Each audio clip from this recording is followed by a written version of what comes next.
Hey, me and Matt here, and this is Killer Kyle.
Killer Kyle, and welcome to Wheels of Fury. And yeah, I gotta find out who voted for this, because I quickly looked over that. Last week, a friend of ours voted for our favorite movies. Yeah. So we did that. Whatever. So, yeah. Looking at some of the highlights of this show made me realize why I was never a fan of WCW. Halloween Havoc 98. Yeah. God was a shit. I mean, we didn't see half the matches on here, but from what we did see, Was atrocious. pretty much, yeah, I fucking hated it. I mean, I tried, I really did. But, like I said many times, never have I watched WCW, and if I did, it was only a little bit. Yeah. So, from what I did see, and from what I heard years later, that was a good reason why I didn't watch the show. Yeah. So, I don't know. I mean, I watched WCW myself quite a bit. I enjoyed it, but it seemed to be that, like, one thing I remember is you watch the WCW and the matches were good, the shows were good, pay-per-views were good, and whatever financial issues WCW may have been having at that point, you didn't realize because they focused on their show. They didn't really illustrate, or the company, you could say, was in debt or about to go bankrupt or whatever. And then once 98, 99, 2000 rolled around, that's when WCW really started to go downhill. And they had a lot of really stupid ideas. When you look at what WWF did, you know, because of obviously Monday Night Wars, WWF tried to make their product better, while WCW was trying to, okay, let's see if we can compete with these guys. What can we do? Well, how can we screw these guys over? Oh yeah, let's show the matches, you know. The results of their show before people get a chance to watch the show. Because I think at this point, like, early on in the Monday Night Wars, WWF at the time was pre-taped and like shown weeks. Like it wasn't on a consistent weekly basis. It was like every other week or every 2 weeks or whatever the hell it was. Well, I mean, they really shot themselves in the foot when McFoley won the championship. True. So, I mean, fuck you guys. Yep. But, anyways, let's talk about this shit. Halloween Havoc, 98. So we got Chris Jericho, who defeated Raven in the Lion Tamer. This is for the television title. Yeah, and I thought the television title was an ECW thing, but guess not. Well, anyways, I mean, It seemed to be that a lot of different companies adapted their own television title. I mean, WCW had one, Ring of Honor has one, ECW had one. yeah, that's why I got confused. I'm not sure what other companies. Well, I think the NWA and maybe the AWA had one. I was actually surprised WWF never had one, but Yeah. anyways, yeah, I mean, speaking of ECW, both these guys were in ECW. Yes. That's where Chris Jericho started when he came into North America. After being away in Mexico and in Japan. Yes. And then you have Raven, who was Johnny Polo for a while. And Yes. did some other stuff, and then coming to WCW and then ECW, so, Right. you know. But, yeah, both very good wrestlers, in my opinion. The ending of this match, you could say, was not how it was supposed to be. Like, it went according to plan, but it went a little quicker than it was supposed to, because I guess Jericho put Raven and the Lion Tamer, as it was known back then, and Raven tapped out pretty quick. One thing I want to say, you know, it's, you know, Chris Jericho coming to WWF, and he did the Walls of Jericho, and it was exactly the Lion Tamer, and then eventually fucking turned into the Boston Crab. Right. Whether you want to admit that or not. It wasn't the fucking Walls of Jericho, it was the fucking Boston Crab. He could have used the Lion Tamer, Yeah. you know, that was a unique move, but nope, we have to go and we gotta do the Boston Crab. Right. What was so dangerous about the Lion Tamer? Yeah. So, I mean, fucking Jericho should have just left it the Lion Tamer.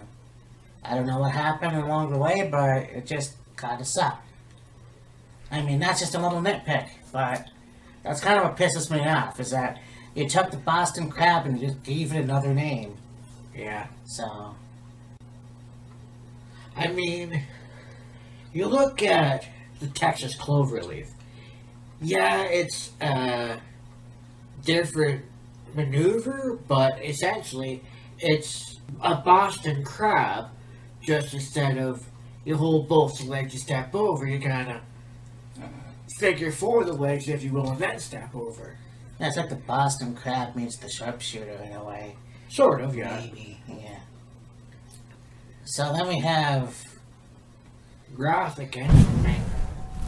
yeah, obviously Maine is Haku. So, he's got face paint, I guess. Yeah. And Roth, I don't know too much about. I might have seen him at some point, but yeah, I don't know too much about that guy. Wrath was in a tag team with Mortis, and they were managed by, what the heck was his name? James something or other. Probably people will comment on the video when we're done, you know what his name was. I can't remember what his name was. But yeah, they were a tag team. Roth was with Mortis, and I remember these two had like a green mat, like it was all in green, with a outfit and a mask and kind of scary looking, if you will. It was essentially kind of like evil, demonic kind of tag team. You have a who is the world's toughest guy, or one of the world's toughest guys. Oh yeah, You can see what they do to him, and which I think is pretty cool. But anyways, who won this match? Wrath. Wrath. Yeah. Alright. Next you go to Disco Inferno against Juventud Guerrero. Now I believe this was for a #1 contendership to the Cruiserweight Championship. Yeah. Now, this match, I don't really think they needed on the Halloween Havoc card. No. Only because if you have your #1 contenders match for your championship and then the championship match itself on the same card, whoever wins this match has got to wrestle twice in one night. Yeah. Now, I'm not saying that it can't be done, because it can. It's been done Many. several times and still is done to this very day. It just seems that having the #1 contenders match for the Cruiserweight title on the same night as the Cruiserweight Championship match didn't really make a lot of sense. No. And that's the thing too, is you look at the Cruiserweight Championship and you go, okay, wait. I mean, they have Cruiserweight belts all over the world. Right. But you look at the way it's represented now, and it kind of looks like child's play compared to the WCW Cruiserweight title. Even when it was WWE Yeah. eyes or whatever back in 2003, but it's like they really kind of made it their own. But my friend was also a WCW fan, and he said what was cool about this title is that it was mainly guys who were cruiserweights, Yeah. 205 if you will, Yeah. that wrestled for that belt, so that was Yeah. pretty cool. Yeah, Disco Inferno, I think I saw him, was either Impact or Ring of Honor. It was Impact last week for the Eli Drake Gravy Train Right. Turkey Trot, which is a massive mouthful to say. He participated in that on, I believe it was Eli Drake's team, and of course he was wrestler in this under, I believe, what's it is his given name, you could say Glenn Gilberty. And yeah, Matt and I were going to watch it, and something fucked up with his DVR and couldn't see the whole show, but Goddamn, does he still look good? oh yeah, I don't know how old he is, but Jesus. oh yeah. Still in relatively good shape, still got black, black hair or dark hair, whatever you will. Well, it was interesting also for me, and I don't know if this is done for closed captioning or whatever, but you got the referee describe the colors of the wrestlers coming down the aisle. Yeah. Like, I know with Michael Buffer, he would ring announce the main events for pay-per-views. He would give the colors of the wrestler that was coming to the ring. Now, I know that they do that in boxing, of course. Michael Buffer is probably one of the most recognized boxing ring announcer ever. Yeah. And the fact that they got him to do the ring announcing for main events on WCW pay-per-views is pretty cool. Yeah, and it's kind of still trying to figure out how him and Bruce are related, if that's the case. I think they're like brothers or something. Don't hold me to Oh. that, but I think they're like brothers or. That would have been my guess, but yeah, I'll have to look it up. Anyway, Disco ended up winning this match. Yeah. So he gets to go on to wrestle for the cruiserweight title. Yeah. So Next we got Dash Wonder Key match, right? yeah, And Finlay, Finlay. the Irishman versus the German. Yes. Yeah, and of course, Finlay, one of the toughest guys in the business, a brawler, obviously. Yeah. And I didn't see this match. I did see a few of his matches, especially with him and William Regal. Oh God, or yeah. Lord Stephen Regal. But yeah, Matches just the two of them had against each other. oh yeah, the Brit and the Irishman. They beat the piss out of each Oh, other. yeah.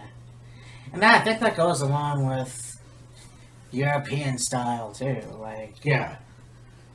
I mean, WCW, as much as I didn't watch it, you still, well, I didn't watch it enough. You still had your Japanese wrestlers, your Mexican wrestlers, your fucking European wrestlers. Yeah. You know, Hector Garza, you know, wrestled in WCW. Yeah.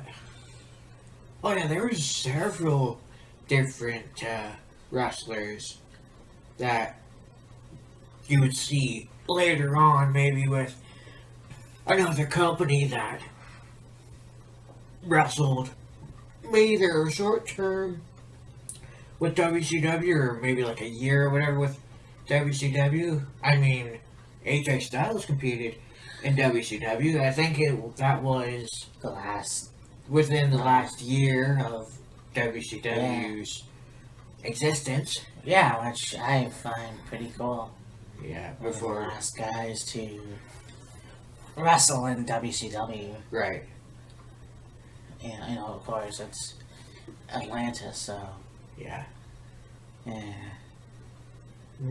Alex Wright goes over in this match. Yep. So that was pretty cool. Next, go on to Perry Saturn against Lodi.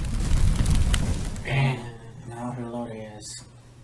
I think he was a member of the Misfits in Action Okay. with Chavo and Hugh Morris. Right. Short, curly, red hair. Yeah. Yeah. Yeah. I can see that. Yeah. I And don't know, but yeah.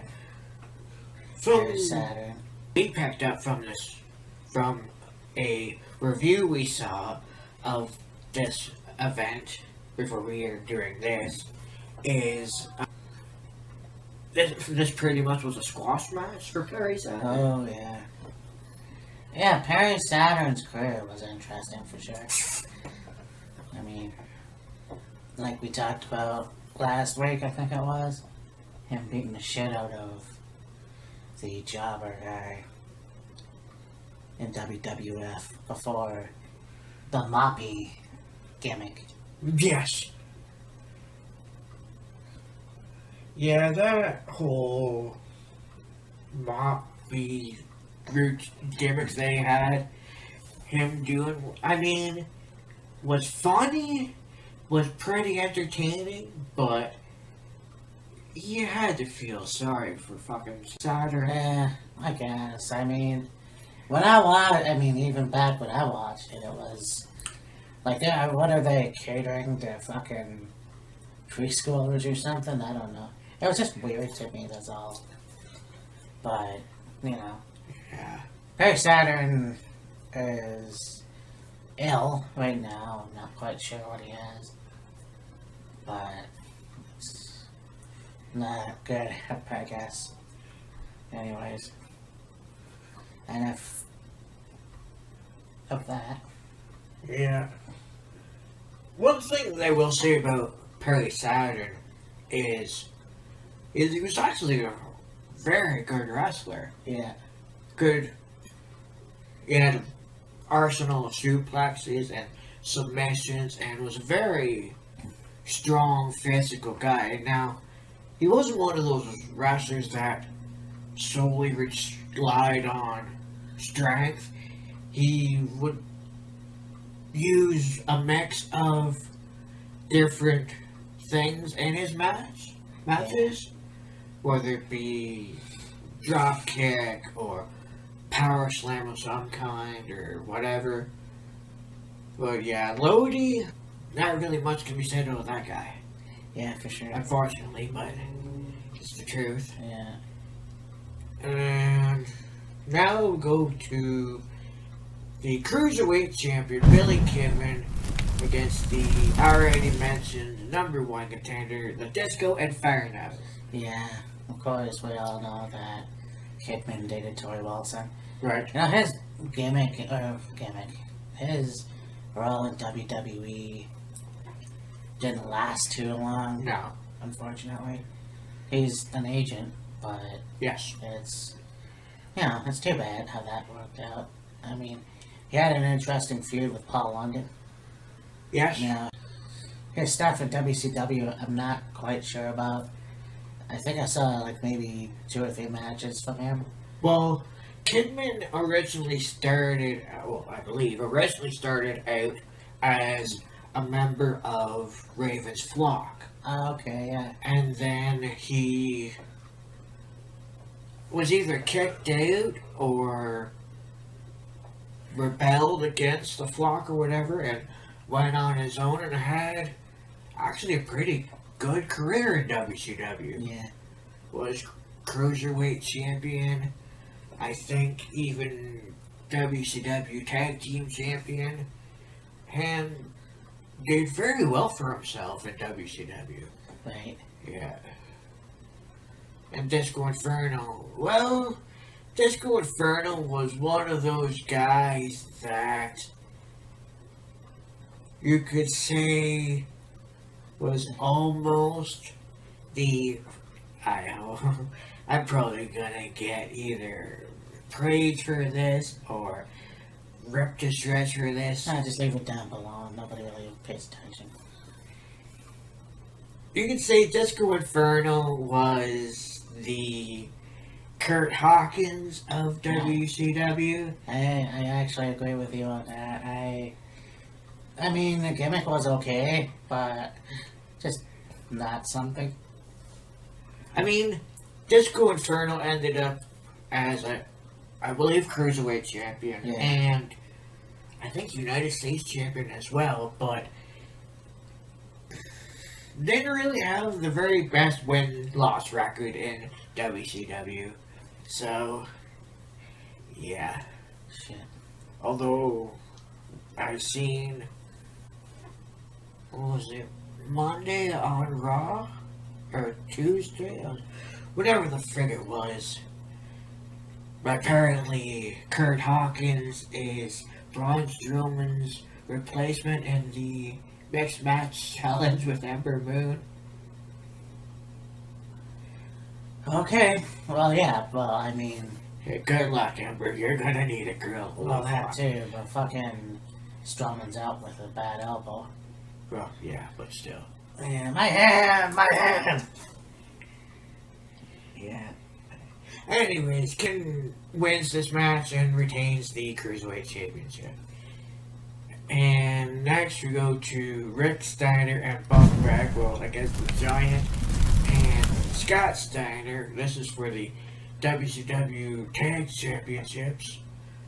With the Giant and Scott were tag champs in this match. And it seemed to be that really wasn't too many shits given about this match. No, this match was the shits. I mean, you have Scott turning on Rick, and No, both turned on Rick. no, I'm talking about earlier. Oh yeah, Scott turned on Rick, Yeah, joining the NWO. and then you had They kind of feuded back and forth for a little bit. and then Rick had a thing with Chucky, and Yeah. so this match, So I mean, he asked Buff to be a tag team partner, and Yeah, that didn't go so. Yeah, I guess Rick would get attacked by, I guess, Scott maybe and other members of the NWO or something, and Buff would save them, and then they finally ended up as tag team partners, and whatever went on leading up to this match, and yeah, you got Buff turning on Rick, and Scott and Giant winning the match, and then somehow a stipulation, I guess, ended up in the match where if the Giant and Scott won, then Rick would have to go against Scott in a match that was, well, odd. It just seemed like Paul White didn't give two shits. Like he's out there smoking a cigarette. Yeah. It's like, okay, A, you're a fucking wrestler. Why, let me take care of your body well enough. Or whatever. And then B, it's like, that's booking for you. And I don't know if it was a shoot or it was whatever. Like it was a work. But he just didn't seem to care. Well, eventually, Bagwell turned on Rick. So that was unnecessary. Yeah. So, and then there was something with Judy Bagwell. Yeah, that was later. Okay, yeah.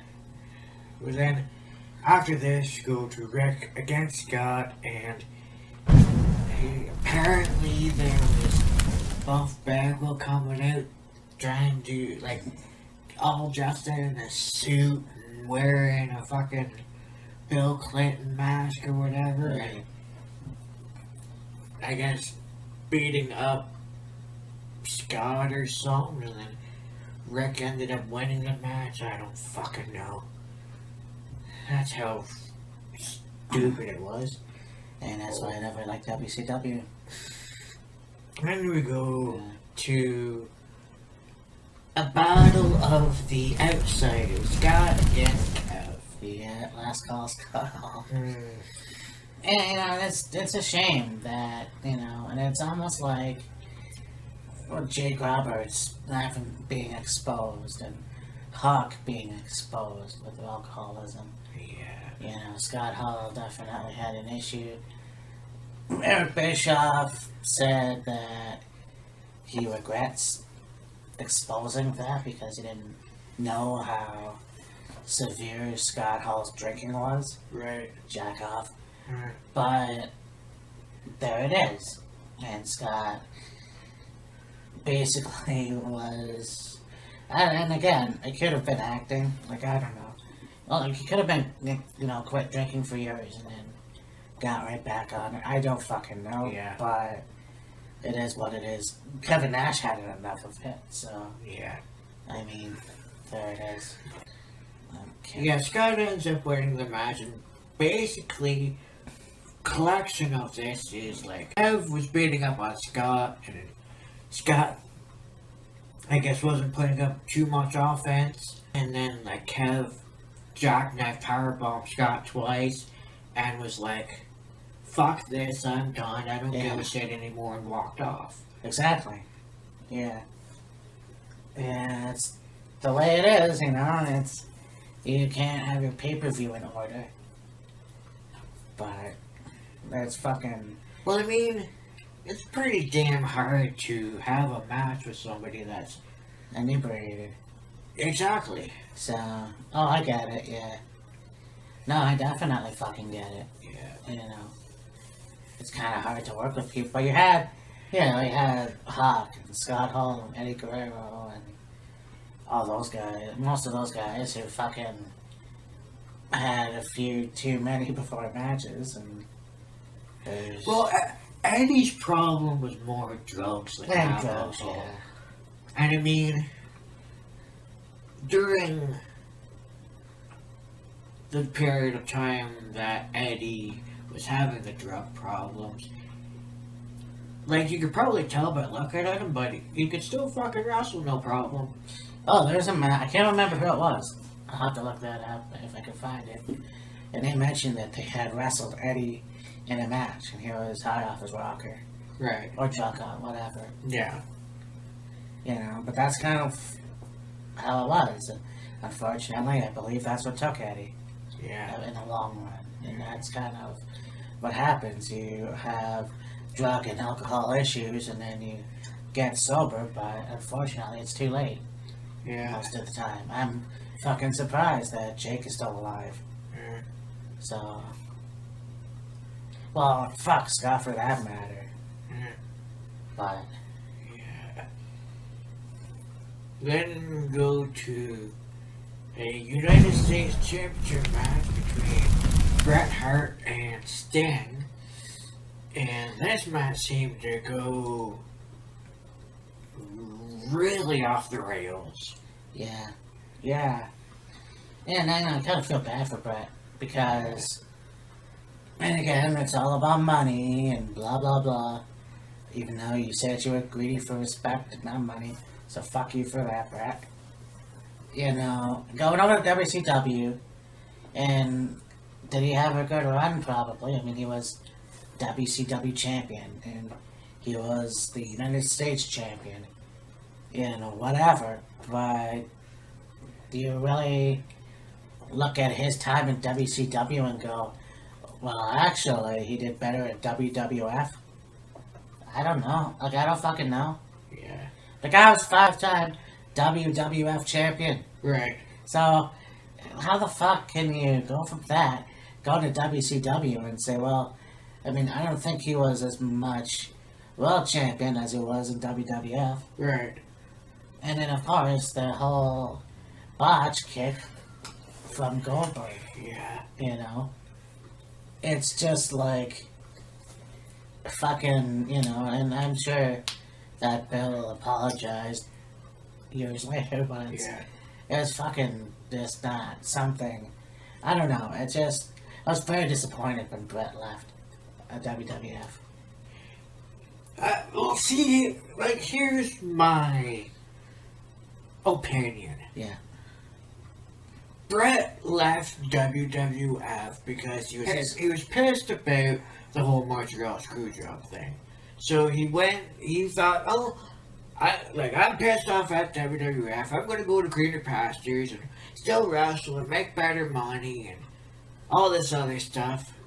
And I mean, it was okay, but I think if Brett knew the issues with WCW before going to knew about all the shit that was going on in WCW before he went to WCW, he might not have left.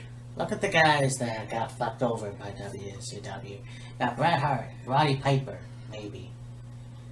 Ultimate Warrior, we'll get to him. Yeah. Fuck, I don't know. Most of them went to the NWO as the real names. Yes. But it's just, I don't know, it's just irritating. Because you had you guys who were in WCW before WWF, like Scott Hall and Kevin Nash. Right. And they go over to fucking WWF and then go back to WCW, and it's a completely different ball game. Yeah. So it was weird, you know. Because, I mean, you think that WWF tried to copy ECW's attitude, but you kind of look at it like this. WCW and WWF were not far off in the early 90s. They still had cartoonish characters. They still had... Well, that's basically it. Yeah. Yeah. So Brett ends up winning this match by, I guess, using Sting's baseball bat against him and then putting him in the sharpshooter, and yeah. Which he proclaims that Sting stole it. I mean, it's a similar move, but in actuality, and I can't remember the guy's name in Japan, which is awful because I heard it a long time ago. The sharpshooter was basically a Japanese hold. Right. But yeah, anyways, there it is.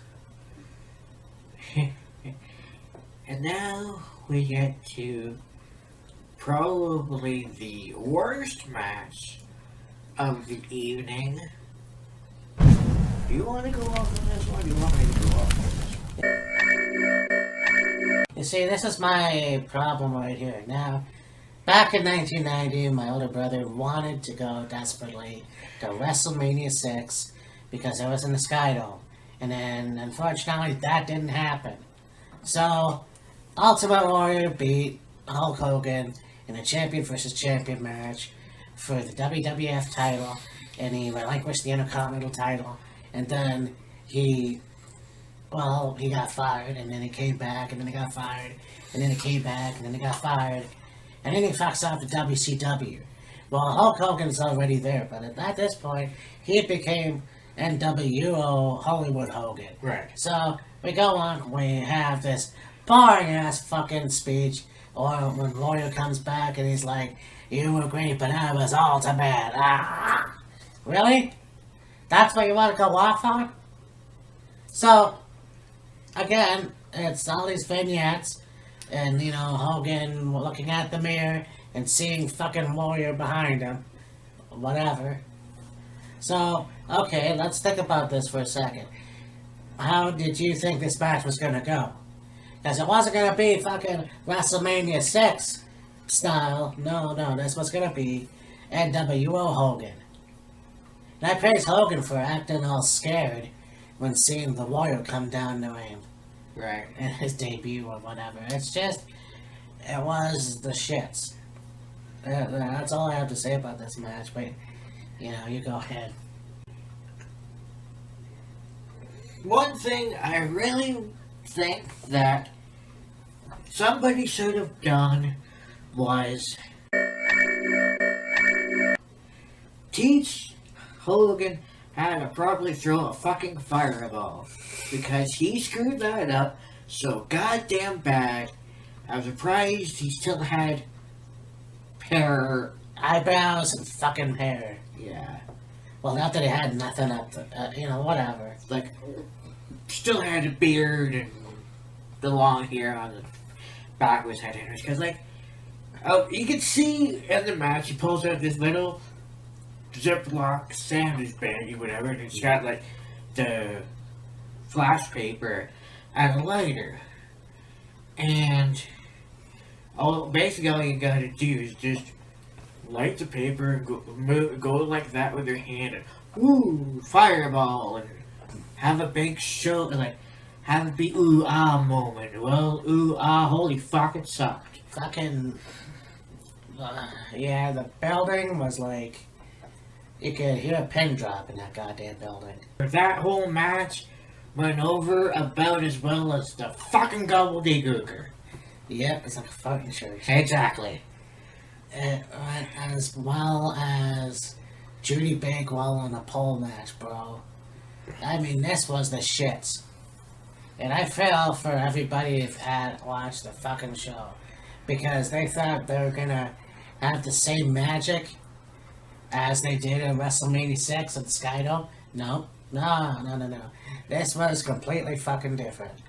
And also, not to mention the fact that it looked like fucking Warrior and Hogan's stamina was really bad, because neither one of them could friggin' stand pretty much the whole match. And then you got Horace Hogan getting involved, whacking Warrior with a chair, and Well, Bischoff then got involved, yeah.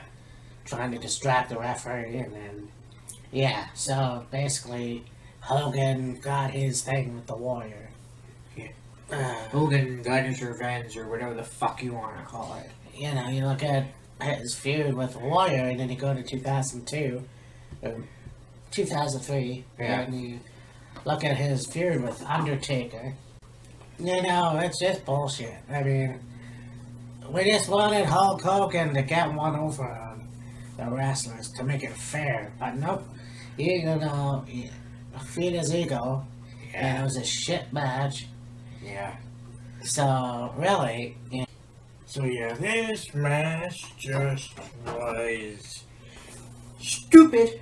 Yeah, it was the shits. I mean, that's all I could say about that. I Yeah. think that Hogan definitely didn't need a win over Warrior, and judging by. See, this is actually watching the self destruction of the Ultimate Warrior, which is just a burial of the Ultimate Warrior. Basically. It made sense when, I don't know who said it, maybe it was Bruce Pritchard. McMahon knew how to deal with Warrior. Yeah. I don't think Bischoff had any clue. No. Not in the least. So, unfortunately, there it is. I mean, Warrior definitely went to other promotions, Right. independent or whatever, and fucking failed at that. So, Yeah. and then he got inducted into the WWE Hall of Fame and made amends with Terry, and unfortunately passed away. So, I mean, no one deserves that shit, but I mean, from what I hear a lot of is that Warrior was not the nicest person to be around or whatever, and he tried to fix that near the end, which was kind of interesting.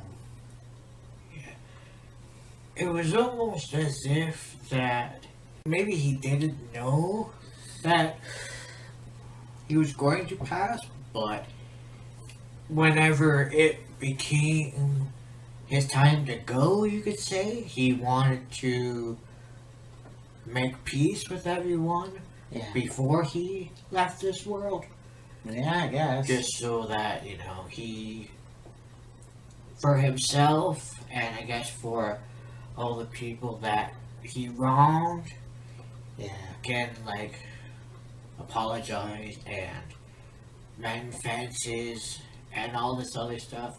Now, nobody was really expecting Warrior to pass shortly after he was inducted, but at the same token, he was wanting to make amends and make peace with everyone, just so that maybe down the road he could have other business or do more with the WWE when he returned to get inducted, but then he ended up passing, so who knows what would have happened in the future had he not passed away, but yeah, I don't know. I mean, when you look at him, he looked like he looked beat red.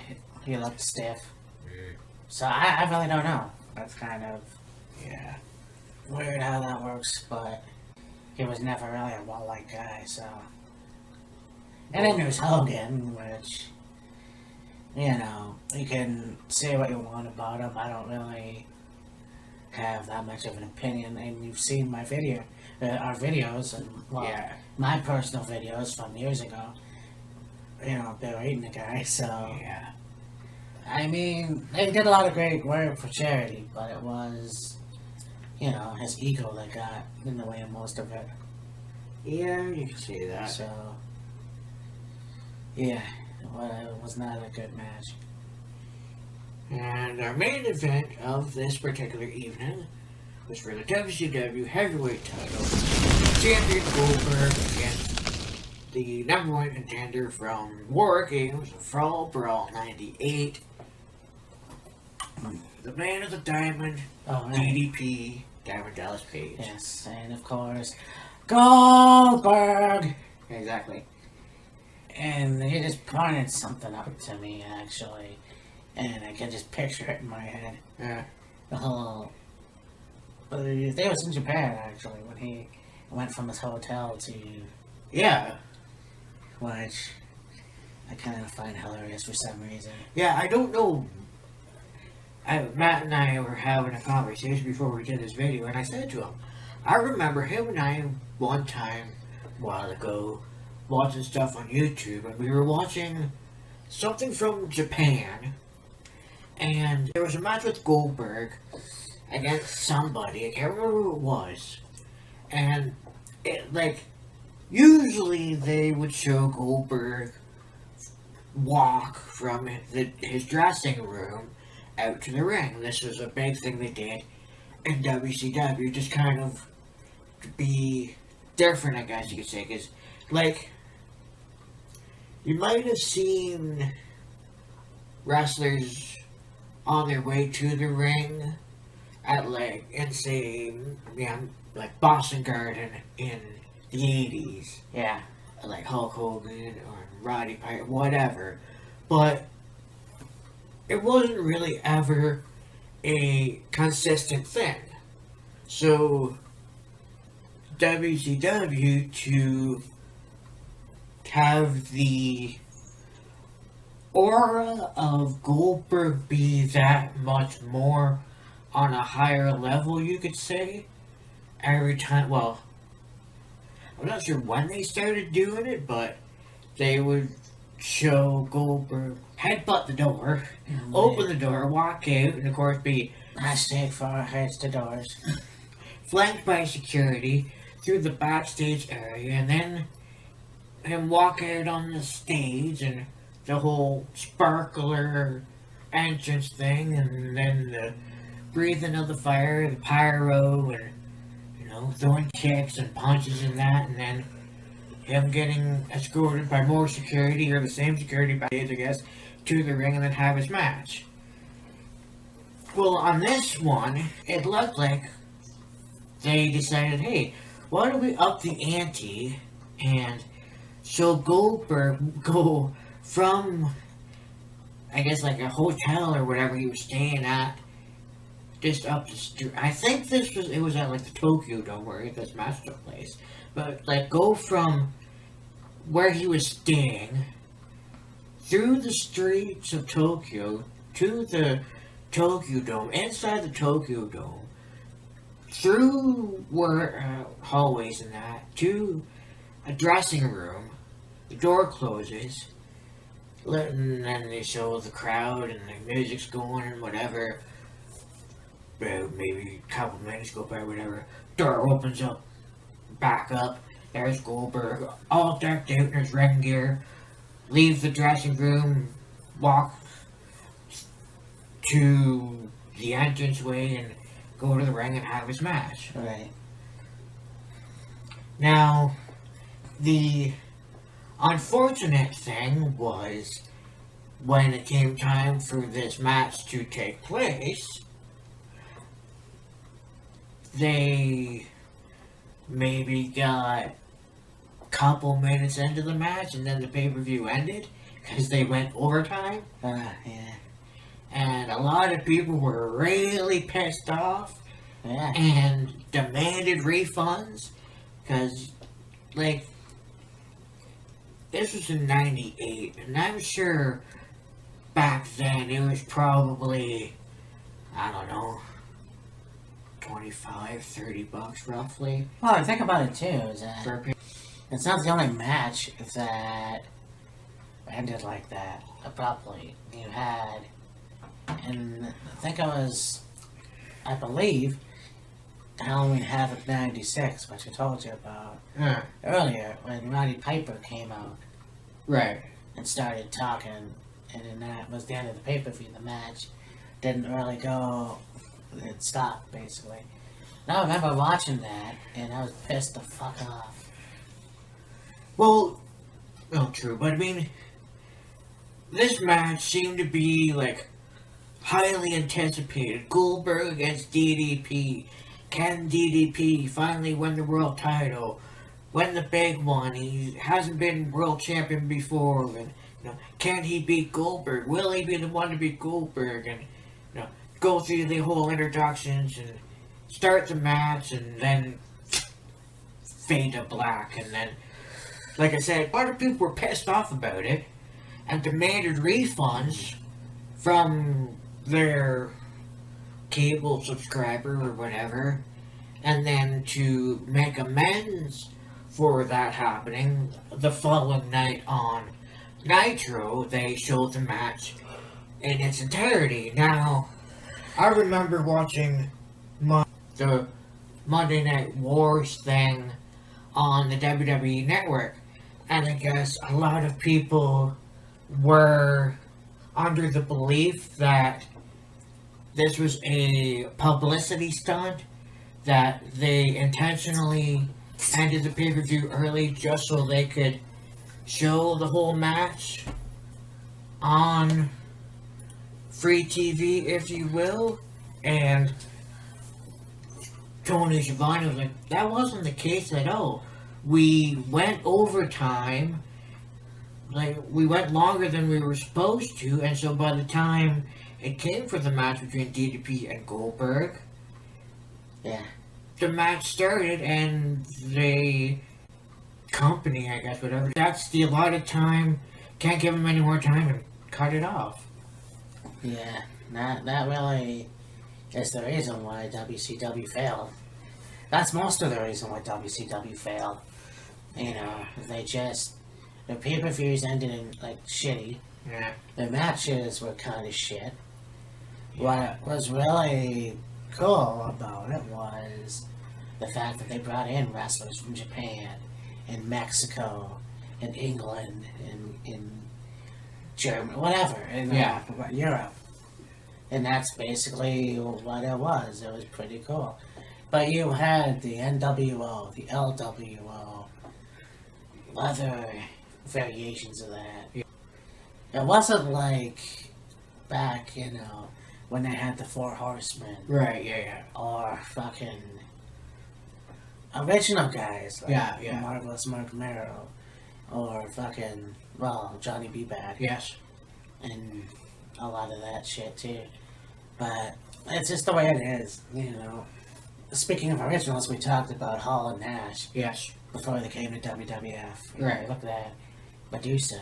And she was an AWA wrestler. Right. I think she was in WCW before, unless I'm mistaken, going to WWE. Yes. So, and then going back. But you also had Sherry Martel as well. Right. So, I mean, this was, this was a terrible pay-per-view. Mm-hmm. And the one from 96 was even worse. But, speaking of which, next week, let's do Bash of the Beach 96. Okay. Because we just watched it, so I mean, Yeah. I'm not quite sure. I think there was definitely a better pay-per-view than this piece of shit. Yeah. I mean, that's the unfortunate part too, is that it went downhill in 98. It started going downhill. And that's what led to its demise. And it's unfortunate, Yeah. but it's the truth. And I'm always going to say, that's why I was a WWF guy. Right. I did not care about WCW that much. I saw bits and pieces of it, and I knew guys like Johnny B. Bad and Right. Big Van Vader. Yeah. And hell, even Mr. Wonderful. Yes. When, watching him on WrestleMania 1 and going, Right. hey, that's the guy in WCW. Yeah.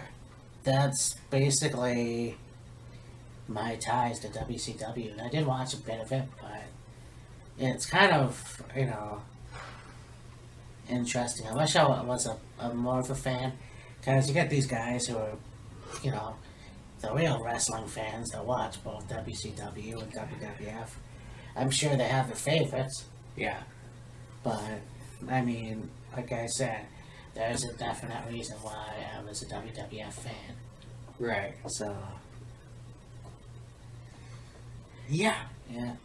Anything else you want to... One thing that I found rather interesting from the review Matt and I watched before we did this video was the two guys that were doing their review of Halloween Havoc 98 was like, they basically said 2 matches on the whole entire card that were essentially worth watching was the opening match and the main event, DDP and Goldberg.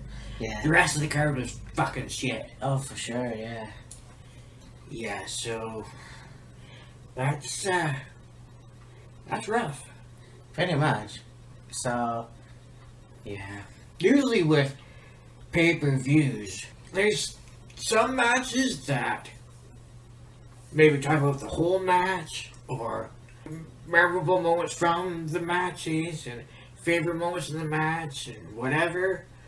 But if you got a card where your most memorable matches are your opening match and then your main event, that's rough. You want to put asses in seats, don't do that. Yeah. You want to put asses in seats, and you don't do that. You make it interesting. You know, you watch Raw, and yes, a lot of people, a lot of reviews that I've seen this week, it's a shit show on Raw. They just butchered that, and it's true. I didn't watch Raw, and, you know, I'm glad for that. Right. But I heard it was a piece of shit. SmackDown was better, which is my favorite show, and it always will be. Yes. But yeah, I think that when you watch a show and you see a bunch of empty seats, I think, and you know, if I were McMahon or Shane or whoever the fuck, I'd go, you know what? Something's not right, and I gotta change it. Yeah, exactly. But If I want more overall revenue for the arena I'm performing at, I gotta make a drastic change to put more asses in seats, otherwise shit's gonna go south real quick. yeah, One thing I'd also like to make mention of is I noticed on Facebook there, I believe it was a couple of days ago, Jerry the King Lawler celebrated his 69th birthday. So, happy birthday to him. yes. Also want to make mention to the unfortunate passing of Judy Copeland, Yes. Adam Copeland's mother, Mother. Edge. You know, watching her on the WWE, as well as the DVD, Yes. and seeing her at the Edge appreciation shows, Right, yeah. Edge retirement show, and knowing that this happened. You know, I'm a mama's boy myself. I'm not ashamed to say it. And just to hear that, it just broke my heart. Yeah, 'Cause yeah. I don't know what happened. I didn't think she was that old, Yeah. but I feel for Adam and I feel for Beth, and it just really is a fucking shame. Yeah.